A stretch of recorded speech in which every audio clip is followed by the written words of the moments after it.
Ready to record. Episode 3. Here we go. Hello, everybody, and welcome to Built for Connection. My name is Patty Riley, and I'm happy you're joining me. This is episode 3.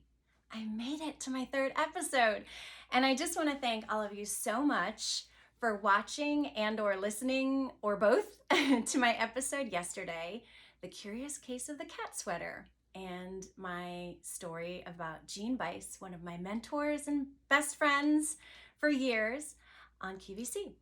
So I wanted to talk to you a little bit about why I have created the title Built for Connection for both the business book that I am still in the process of writing and editing, and the business workbook or guidebook, as I call it, a brand strategy guidebook, which is actually going to be launching in less than 2 weeks. I just got off the phone with my team today and we're making some edits, but it's pretty exciting. I chose the title Built for Connection because I feel that, as I mentioned in the first episode, that is how we're hardwired as human beings, to connect. And I think that we've all noticed, especially during this social distancing. Like I said, I live by myself, so I'm typically starved of any type of attention and realize sometimes that I haven't talked to a soul all day long and I'm putting myself to bed. So it can be a really unsettling time, obviously, when you're not in contact with people at all, or maybe it's being overwhelmed with people, and that would be my scenario at QVC. At QVC, in a typical day, like let's say I have a 3-hour shift, in an hour program, we would have anywhere from 6 to 10 products. And a lot of times, each and every one of those products had a guest, a different guest. So I was coming into contact with hundreds of people per day sometimes. It's true. And so over the course of 11 years, I can't even calculate or imagine how many thousands of people, tens of thousands, that I've worked with, that I've met, that I've come into contact with. It's no wonder that the studio is like shut down and they only let a few people in right now. But it's a madhouse. It's like there's constantly activity. So to go from that type of career to now where I'm running my own business and to be impacted negatively, obviously, because of the current situation with COVID, has been really tough.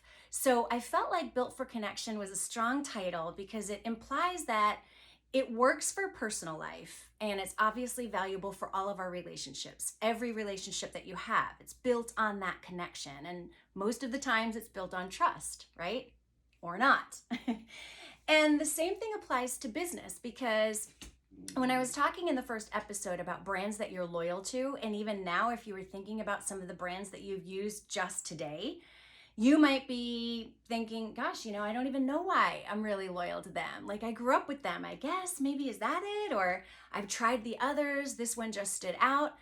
But it's all about you kind of building your own personal brand. So while the book is a business book, it is also a personal branding book. Okay? And I'll explain why. Because especially now, though, truly, in like the world that we live in today, employers will actually look up your social information to find out if you're a good fit for their company, right? You might have all the experience in the world. You've got the schooling to back it up, the certificates to back it up. You took the courses, you've put in the time, but they're still looking for that personality-driven brand. They're looking for that brand DNA that's going to fit within their company. So it's really interesting, and that's why in the book and in the guidebook, I speak about breaking that down and getting really, really clear with who you are. If you were to write now, in fact, I'll give you a little quiz to describe yourself and your personal brand as you stand right now, or sit, or you're driving, or whatever you're doing, wherever you are, you and your personal brand. Think of 3 words that would describe your personal brand currently. 3 words. Okay? So for me, my 3 words are bold, dynamic, confident. That's my personal brand. That's my business brand. My business brand is my personal brand. So you see how that connects? So if you're at a place where you're not clear about how you would describe your personal brand, or you're not in alignment with what you want your personal brand to be, you can work on that. And I can help you work on that too. Definitely through the Brand Strategy Guidebook, one-on-one, or even with courses that I'll be offering soon. But I wanted to share a couple of stories that happened with me at QVC that really I didn't realize until I started rebranding myself during this life pause, that spoke to exactly what we're hearing the buzz about today, which is all about branding and brand building and brand strategy. So many of you know the name of the legendary comedian, Joan Rivers, amazing woman, and one of my favorite people I've ever worked with, alongside Jean Bice, Susie Orman, Laura Geller, tons of others. But anyway, what people don't know about Joan is, as brass as she was and as outspoken as she was the most generous person I have ever met. And I learned a lot from her. And I'll give you an incident. There was one evening that I was rolling into QVC. I think it was about 11 o'clock, close to midnight. I was still a newbie show host. It was in my first 3 years or so that I was on QVC. I was getting there a couple hours prior to my overnight shift. And you have to walk through the atrium, and it's probably about 500 steps before you get, I'm speaking in steps because I'm tracking my steps every day, about 500 steps before you get to the host lounge. So along that hallway, I see a group of people walking towards me, obviously exiting for the night. And it happened to be Joan Rivers and her team. And of course, I'm all smiles, and I say, "Hi, Joan." And she gives me a warm hello. Hello. And I said, "Joan, I love your necklace." And she's like, "You do? Oh, thank you so much. Have a good show." Never thought another thing about it, just smiled, because that was my life. I was passing by people like Joan Rivers. The next day, as of course I slept in late because I'd worked an overnight shift, the doorbell rang at my house, and I go to the door, and there's a package sitting there on the step. And I open it up, and it is the exact necklace from Joan Rivers with a note. "Enjoy, JR." Yeah. Pretty powerful stuff, huh? You want to talk about personal branding and making a statement and standing out? Not that she needed my endorsement, really, but that's who Joan was. And subsequently after that, once I actually started working with her, because I think at that point I hadn't even officially co-hosted with her yet, she would send flowers, she would send her jewelry. I told her how my niece at the time loved ladybugs. My niece got this whole suite of ladybug jewelry. But that was the personal stamp that Joan Rivers put on her brand. And I thought it was amazing, amazing. And to this day, when I think about little extra touches that I can do for people, especially when they've done something for me or as clients that I have, I will try to go the extra mile to make that impression. And I'm no Joan Rivers, but I'm just saying, things like that make an impression. It stayed with me all these years. Another incident that really struck me, and this is what I've actually coined, after I tell you the story, I coin it sleep in the guest bedroom. I have like this whole theory about it. And actually I'm in my guest bedroom, so I'll explain to you in a minute, after I share this story, why I call it that. So I also befriended Maureen Kelly, who is the founder of Tarte Cosmetics, and she and I became very close outside of QVC. So there was one time when she invited me to stay at her place in New York, which I was super excited about, because a night in the city and a place to stay was so cool. And I actually was with my friend Crystal at the time. She's one of my model friends. She lives in Arizona. Hey, Crystal. And she and I took the train, and we went to New York, and we went to Maureen's house, and we met her husband and saw her 2 little boys. And then we headed out for the night. And she just said, "Listen, I'm probably going to get home. You're probably going to get home later than me. Here's the code to get in, and then here's your room." So we had just, set our bags down. We were both staying over for the night. Crystal and I went out. We had a great time. Don't remember the details, which is probably a good thing. Got back to Maureen's house, tiptoed in, and went to our room. And obviously we had a full night, Crystal and I did. We imbibed a little bit. We sure did. And I go into the room, and on the nightstand, and you can't see the lamp this time. By the way, I am once again videotaping and recording.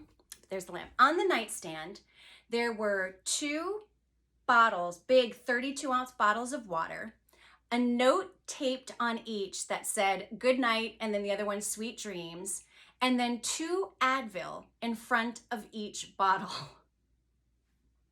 Okay, and I thought it was the sweetest, cutest touch ever. It was so thoughtful that ever since that day, I have decided that I need to personalize even the guest experience when they come into my house, because I am a personal brand.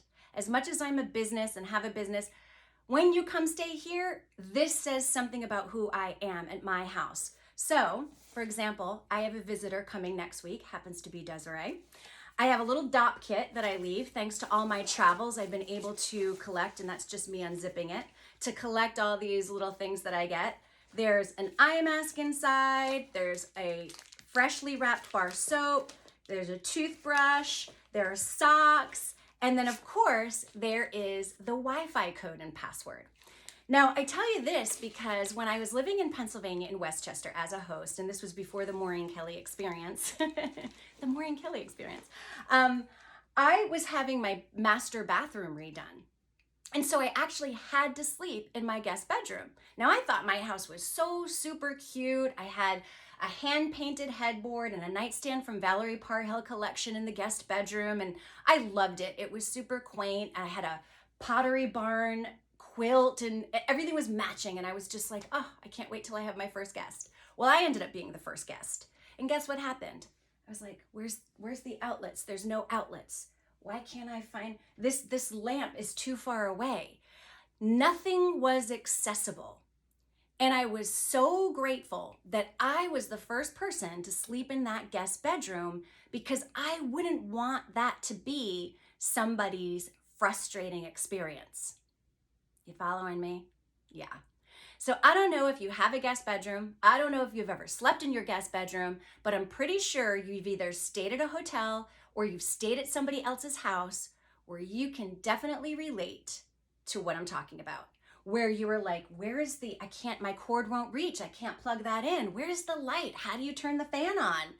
What's the Wi-Fi code? Oh, I think they're in bed already. We can't wake them up and ask. That is a customer experience, believe it or not, right? That's somebody that's at your house, and they're your guest. And businesses should be treating their customers like guests. What can we do for you? How can we make this experience seamless? Think about it as like, if you are a business and it's your website, nothing frustrates me more than when I go on a website and, you call it the landing page. You literally land on the page. And they also it's termed above the fold. So for example, and this is recording, but it would be, I wouldn't have to scroll. Whatever's above the fold should tell me how I win. What's in it for me? How do I win as a customer by shopping with your brand? If it is not loud and bold above the fold from the second I land on your website, guess what? I'm gone. Because Google tells me I have 1.2 billion other options, right? So it's one of those things that I take very seriously when I speak about this to my clients. I was working and was hired by a team that offered self-tanning mousse, self-tanning cream. And of course, prior to meeting with them, I do my due diligence and I go through all of their social. That's part of what I do as a brand strategist and business coach, as I check everything. I want to go through all of it. I want to see your content. I want to read it. Does it connect? I want to see your following. I want to look at the colors. Does everything resonate? The first thing I noticed when I went to their website was there was no skin. I couldn't see any color. Where was the tan? There were no tan people. There were no tanning before and afters. There was no tan. And they were selling tanning products. And I didn't understand it. And I'm digging through because that's my job. I'm being paid to do that. But think about that if you were a customer truly looking for a tanning product. And my gosh, I don't know about you, but I'm not going to want to spend all that time digging and trying to uncover. And how is this going to show up on me? And does it smell bad? And will it streak? And will it work with my skin tone? I don't want to do all of that. So I also call that piece, don't block the exit. Don't block the exit, because if you want someone to drop something in their shopping cart and follow through with that purchase, you have to make that process seamless. You have to make it a seamless experience. The second people come up against friction, right? We have other options, because thanks to crowdsourcing, star ratings, Google, obviously, and more, Reddit, all of these things, we have information at our fingertips and we have choices at our fingertips. So as customers, this is huge, and businesses should be thinking about a different strategy and how you can personalize that customer experience by putting the 2 bottles of water with the sweet little note and the Advil, or by sending that necklace right off in the mail and putting a little thank you note. Those are the types of things that get you that standout word of mouth recognition that you want. That's where you get that brand love and loyalty. I mean, think about it. When was the last time you were super impressed with service? I'll wait. Exactly. It doesn't happen as much anymore, right? So if you're a business now, or if you're a personal brand, and your personal branding to kind of build your blog and have people watch your IGTVs or your videos, or follow you on, follow your YouTube videos, or sign up for your courses, you have to stand out. You have to figure out what's going to connect with your customer. And I don't know about you, but those personal touches really mean a lot to me, because at the end of the day, Built for Connection to me, whether you are a business or you're a person, means that you want to be seen, you want to be heard, and you want to be understood. Boom. End of day. That's it. All right, that's a wrap for this episode. Thank you so much for watching and for listening. Talk to you soon.